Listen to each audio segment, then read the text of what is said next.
सुबह का वक्त था। गांव के मुख्य चौक पर धीरे धीरे चहल पहल शुरू हो रही थी। कोई दूध लेकर जा रहा था, कोई खेतों की तरफ बढ़ रहा था, तो कुछ मजदूर काम की तलाश में चौक पर खड़े बातें कर रहे थे। उसी चौक के एक कोने में आज एक नई चीज दिखाई दे रही थी।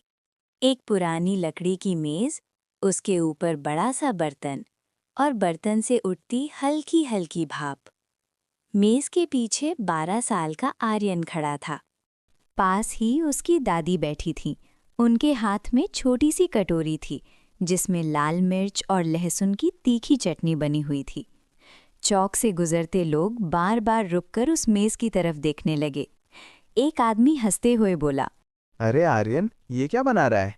दूसरा आदमी भी रुक गया। लगता है कंचे उबाल रहा है। कुछ लोग हंसने लगे।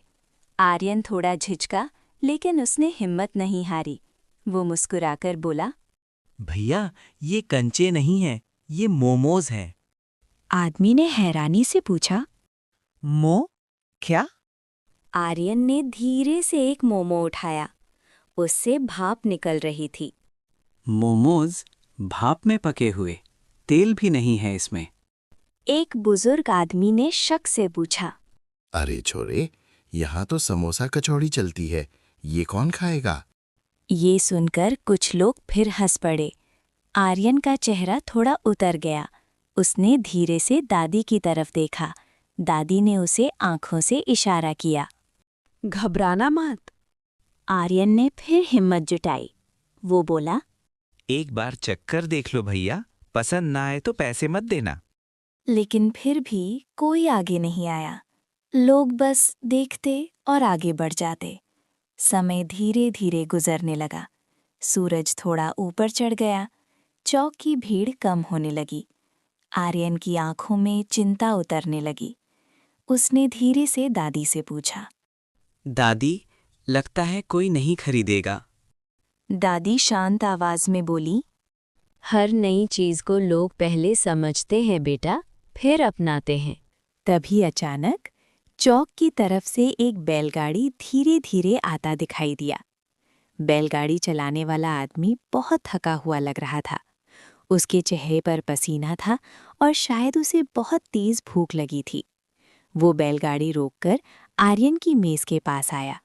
उसने बर्तन में झांककर देखा, फिर बोला, बेटा, 10 रुपए में क्या मिलेगा? आर्यन की आंखों में अचानक उम्मीद चमक उठी। वो तुरंत बोला, भैया, 4 मोमोज और ढेर सारी चटनी। बैलगाड़ी वाले ने हंसते हुए कहा, चल लगा दे, बहुत भूख लगी है। आर्यन ने जल्दी जल्दी प्लेट में 4 गरम मोमोज रखे, फिर ऊपर से लाल चटनी डाल दी। बैलगाड़ी वाड़ी ने पहला मोमो उठाया, चटनी में डुबोया और मुंह में डाल लिया। 2 सेकंड तक वो चुप रहा। फिर अचानक उसकी आंखें बड़ी हो गईं, माथे पर पसीना आ गया और फिर वो जोर से बोला, अरे वाह! पास से गुजर रहे 2 लोग रुक गए। बैलगाड़ी वाला हंसते हुए बोला, छोरे, ये क्या बना दिया तूने? चटनी तो आग लगा रही है। उसने जल्दी जल्दी बाकी मोमोज भी खत्म कर दिए। फिर बोला, एक प्लेट और लगा। ये सुनते ही पास खड़े लोग भी उत्सुक हो गए। वे धीरे धीरे मेज के पास आने लगे और आर्यन को पहली बार महसूस हुआ कि शायद उसकी छोटी सी दुकान सच में चल सकती है। बैलगाड़ी वाले ने जैसे ही दूसरी प्लेट खत्म की, उसने हाथ से पसीना पोंछा और हंसते हुए बोला, अरे छोरे, ये तो कमाल की चीज बना दी तूने। उसकी आवाज थोड़ी तेज थी। चौक से गुजर रहे 2-3 लोग तुरंत रुक गए। एक आदमी ने उत्सुकता से पूछा, क्या हुआ भाई, इतना खुश क्यों हो रहे हो? बैलगाड़ी वाले ने प्लेट दिखाते हुए कहा, अरे ये लड़का जो बना रहा है ना, ये मोमोज, मजा आ गया खाने में। दूसरे आदमी ने प्लेट में झांक कर देखा। उसने पहली बार ये नाम सुना। अरे भाई, समोसा खाया है, कचौड़ी खाई है, लेकिन ये मोमोज क्या होता है? पहले खा, फिर पूछना। आर्यन चुपचाप ये सब देख रहा था। उसके दिल की धड़कन तेज हो गई थी। उसे उम्मीद भी थी और डर भी। दूसरा आदमी धीरे धीरे मेज के पास आया। चल बेटा, एक प्लेट लगा दे, आर्यन के चेहरे पर हल्की मुस्कान आ गई। उसने जल्दी से 4 गरम मोमोज प्लेट में रखे, फिर ऊपर से लाल चटनी डाल दी। आदमी ने पहला मोमो उठाया, उसने थोड़ा सा चटनी में डुबोया और फिर धीरे से मुंह में डाल दिया।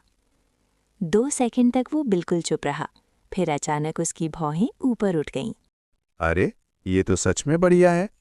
ये सुनते ही पास खड़े लोग और करीब आ गए। एक आदमी बोला, चलो भाई, हमें भी चखाओ। दूसरा बोला। मेरे लिए भी एक प्लेट लगा दे। अब आर्यन के हाथ तेजी से चलने लगे। वो प्लेट में मोमोज रखता, चटनी डालता और लोगों को देता जाता। दादी पास बैठी मुस्कुरा रही थीं। कुछ ही देर में चौक पर खड़े मजदूर, रिक्शे वाले और राह चलते लोग धीरे धीरे आर्यन की मेज के आसपास जमा होने लगे। हर कोई वही बात कह रहा था। भाई चटनी तो कमाल की है। एक आदमी तो हंसते हुए बोला। छोरे, ये चटनी कैसे बनाई? दादी ने मुस्कुराकर जवाब दिया, बस थोड़ा मिर्च, थोड़ा लहसुन और थोड़ा प्यार। सब हंस पड़े, लेकिन सच ये था कि उस तीखी लाल चटनी में सच में एक अलग ही स्वाद था। जो भी एक बार खाता वो दूसरी प्लेट जरूर मांगता। कुछ ही देर में बर्तन से उठती भाप और तेज हो गई। आर्यन बार बार मोमोज निकाल रहा था। लोग खाते जा रहे थे। कोई बोल रहा था, एक और प्लेट? भाई मेरे लिए 2 प्लेट पैक कर दे। करीब 1 घंटे बाद बर्तन में आखिरी मोमोज भी खत्म हो गए।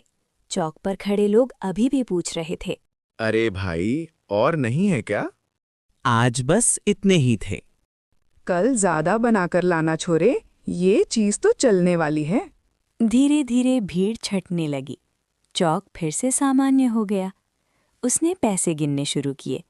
10, 20, 30, 40, फिर 50 रुपए। आर्यन की आंखें चमक उठीं। उसने दादी की तरफ देखा। दादी, पूरे 500 रुपए।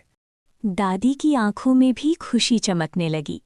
आर्यन कुछ पल तक उन पैसों को देखता रहा, फिर धीरे से बोला, दादी, अगर हम रोज ऐसे बेचें तो बाबूजी की दवाई भी आ जाएगी।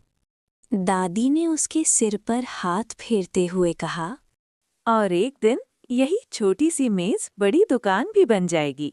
आर्यन ने चौक की तरफ देखा और उस पल उसे पहली बार लगा कि शायद उसकी जिंदगी सच में बदल सकती है। लेकिन उसे अभी बिल्कुल भी अंदाजा नहीं था कि आने वाले दिनों में उसकी मोमोज की छोटी सी दुकान पूरे गांव की पहचान बनने वाली थी। अगली सुबह सूरज निकलने से पहले ही आर्यन उठ गया था। आंगन में हल्की ठंडक थी और चूल्हे के पास दादी पहले से बैठी थीं। सामने बड़ा सा बर्तन रखा था जिसमें आटा गूंधा हुआ था। आज दादी ने कल से काफी ज्यादा मोमोज तैयार किए थे। आर्यन मुस्कुराकर बोला, दादी, आज तो बहुत सारे बना दिए। कल लोगों को पसंद आए थे ना, इसलिए सोचा आज ज्यादा बना लेते हैं। दादी, आज हम जल्दी चलेंगे। दादी ने पूछा, क्यों? आर्यन बोला, कल कई लोग वापस भी आए थे। अगर हम देर से पहुंचे तो शायद वे कहीं और चले जाएं। दादी ने सिर हिलाया। आज चौक पर पहुंचते ही एक अजीब सा दृश्य था। कल वाला वही बैलगाड़ी वाला पहले से खड़ा था। जैसे ही उसने आर्यन को देखा, वो मुस्कुराते हुए बोला, अरे आ गया मोमोज वाला। आर्यन थोड़ा चौंक गया। बैलगाड़ी वाले ने हंसते हुए कहा, भाई, आज तो सुबह से इंतजार कर रहे थे। इतना सुनते ही आर्यन का दिल खुश हो गया। उसने जल्दी जल्दी मेज लगाई। बर्तन से भाप उठने लगी। कुछ ही मिनटों में 2 मजदूर भी आ गए। एक बोला, अरे वही मोमोज है ना? दूसरा बोला। हाँ भाई, कल सुना था बहुत बढ़िया थे। आर्यन मुस्कुराकर बोला, गरम गरम है भैया, अभी निकाले हैं। आज कल से भी जल्दी पहली प्लेट बिक गई, फिर दूसरी, फिर तीसरी। लोग अब खुद ही पूछ रहे थे, भाई एक प्लेट देना। कुछ ही देर में फिर से छोटी सी भीड़ जमा हो गई। आज आर्यन के चेहरे पर डर नहीं था। अब उसके हाथ तेजी से काम कर रहे थे। वो मोमोज निकालता, प्लेट में रखता, चटनी डालता और लोगों को देता जाता। दादी पास बैठकर पैसे संभाल रही थीं।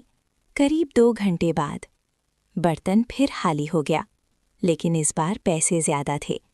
आर्यन ने जब पैसे गिने तो उसकी आंखें हैरानी से बड़ी हो गईं। पूरे 1200 रुपए! वो खुशी से उछल पड़ा। दादी, आज तो कल से भी ज्यादा।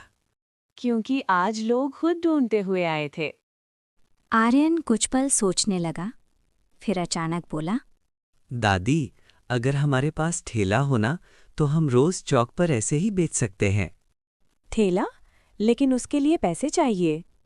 आर्यन ने जमीन पर रखे पैसे देखे, फिर बोला, हम रोज थोड़ा थोड़ा बचाएंगे, फिर खरीद लेंगे। दादी ने उसकी तरफ देखा। उस छोटे से लड़के की आंखों में आज एक नया सपना दिखाई दे रहा था। उन्होंने धीरे से कहा, ठीक है बेटा, अब ये सिर्फ खाना नहीं, हमारा काम है। उस दिन से आर्यन और दादी ने हर दिन थोड़ा थोड़ा पैसा बचाना शुरू कर दिया और कुछ ही हफ्तों में उनका सपना सच हो गया। एक दिन आर्यन चौक पर एक छोटे से साइकिल ठेले के साथ खड़ा था। ठेले के सामने एक छोटा सा बोर्ड लगा था, दादी की जादुई चटनी वाले मोमोज। अब लोग उसे नाम से नहीं, मोमोज वाले आर्यन के नाम से पहचानने लगे थे। लेकिन आर्यन को अभी भी ये नहीं पता था कि उसकी ये छोटी सी दुकान बहुत जल्द पूरे इलाके में मशहूर होने वाली थी। समय धीरे धीरे बीतता गया। अब चौक पर खड़ा वो छोटा सा साइकिल ठेला गांव की पहचान बन चुका था। सुबह होते ही लोग अपने आप आर्यन के ठेले के पास आकर खड़े हो जाते। कोई मजदूरी पर जाने से पहले मोमोज खाता, कोई रिक्शा चलाने से पहले पेट भर लेता, तो कोई सिर्फ दादी की लाल चटनी के स्वाद के लिए आ जाता। ठेले के पास हमेशा वही खुशबू रहती, भाप में पकते गरम मोमोज और तीखी चटनी की। एक दिन सुबह एक मजदूर हंसते हुए बोला, अरे भाई, अब तो तेरे मोमोज खाए बिना काम पर जाने का मन ही नहीं करता। और वो चटनी, बस क्या बताएं, आग है आग। सब लोग हंस पड़े। आर्यन भी मुस्कुरा रहा था, लेकिन उसकी नज़र बार बार एक ही चीज़ पर जाती थी, उसकी जेब में रखे पैसों पर, क्योंकि हर दिन की कमाई से वो सबसे पहले अपने पिता की दवाई खरीदता था। धीरे धीरे दवाई का असर होने लगा। कुछ ही हफ्तों में उसके पिता की तबीयत पहले से बेहतर होने लगी।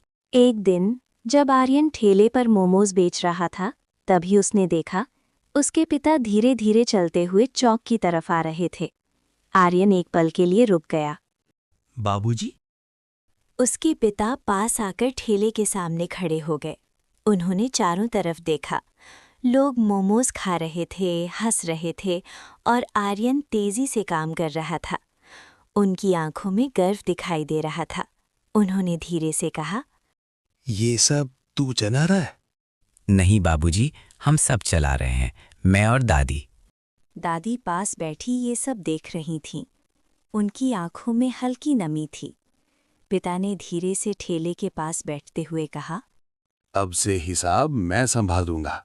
उस दिन के बाद पिता धीरे धीरे रोज ठेले पर आने लगे। वो पैसे संभालते और कभी-कभी ग्राहकों से बात भी करते। दादी पास बैठकर मोमोज की लाल चटनी बनाती और आर्यन वो पूरे जोश से मोमोज बनाता और बेचता। समय के साथ साथ वो छोटा सा ठेला एक छोटी दुकान में बदल गया। दुकान के बाहर एक बड़ा सा बोर्ड लगा था, दादी की जादुई चटनी वाले मोमोज। अब सिर्फ गांव ही नहीं, पास के दूसरे गांव से भी लोग वहां मोमोज खाने आने लगे। कभी-कभी लोग मजाक में कहते, भाई, तेरे मोमोज तो शहर वालों को भी पीछे छोड़ देंगे। और ये सुनकर आर्यन बस मुस्कुरा देता। एक शाम जब दुकान बंद करने का समय हुआ तो दादी कुर्सी पर बैठी थी। हल्की हवा चल रही थी और मोमोज की खुशबू अब भी दुकान में फैली हुई थी। आर्यन ने दुकान के बाहर खड़े होकर चौक की तरफ देखा। उसे याद आया, एक समय था जब वही चौक पर लोग उसकी मेज को देखकर हंसते थे और आज उसी चौक पर लोग उसकी दुकान का इंतजार करते हैं। दादी ने धीरे से कहा, देखा बेटा, मेहनत कभी खाली नहीं जाती। आर्यन मुस्कुराया। उसने दुकान की लाइट बंद की और मन ही मन सोचा, अगर इरादा सच्चा हो तो छोटी सी शुरुआत भी बड़ी मंजिल बन जाती है। और उसी दिन से गांव में जब भी कोई मोमोज की खुशबू महसूस करता, उसे याद आता एक लड़का जिसने 80 रुपए और दादी की चटनी से अपनी दुनिया बदल दी। सीख, वक्त कितना भी मुश्किल क्यों ना हो, अगर मेहनत और हिम्मत साथ हो तो छोटी सी शुरुआत भी बड़ी सफलता बन सकती है।